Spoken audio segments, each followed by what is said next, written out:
অনেকের হাতে কোটিপতি হওয়ার যোগ থাকে, কিন্তু সঠিক কর্ম না করার ফলে কোটিপতি হতে পারেন না। দেখুন, এই জাতকের হাতে দেখতে পাচ্ছি, এই যে দেখতে পাচ্ছেন এই ট্রায়াঙ্গেলগুলো, এটা কিন্তু কোটিপতি চিহ্ন। এবং এখানে দেখতে পাচ্ছি এগুলো কোটিপতি চিহ্ন, তাই এগুলো সম্পত্তি চিহ্ন। এই জাতক যদি সম্পত্তিকে কাজে লাগিয়ে সম্পত্তি রিলেটেড কাজ করে, মানে সম্পত্তি মানে ভূমি, ল্যান্ড, জমি, জায়গা এগুলো কিনে এবং সেগুলোকে ভাড়া খাটায় বা সেগুলো থেকে ইনকাম করার কথা ভাবে, তাহলে কিন্তু এই জাতক খুব তাড়াতাড়ি কোটি কোটি টাকার মালিক হবে। মানে ভেবে নিতে পারেন যে আজ থেকে 10 বছর আগে কেউ 5 কাঠা জমি কিনেছিলেন, ঠিক আছে, আজকে সেই 5 লাখ টাকায় 5 কাঠা জমি কিনেছিলেন।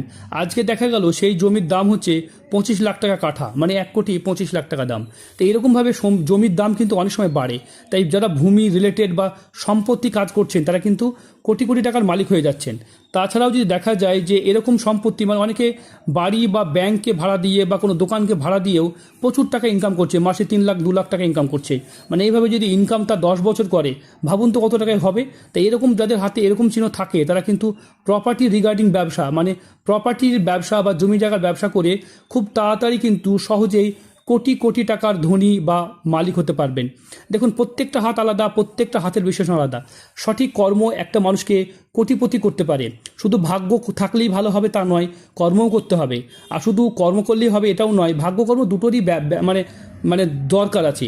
তাই ভাগ্য কর্ম দুটোকে যারা একসাথে এগিয়ে নিয়ে চলে তারাই কিন্তু সফল হয়। ভিডিওটা এই পর্যন্ত। যারা নিজের হাত বিচার করতে চাইছেন স্ক্রিনের নাম্বারে যোগাযোগ করবে।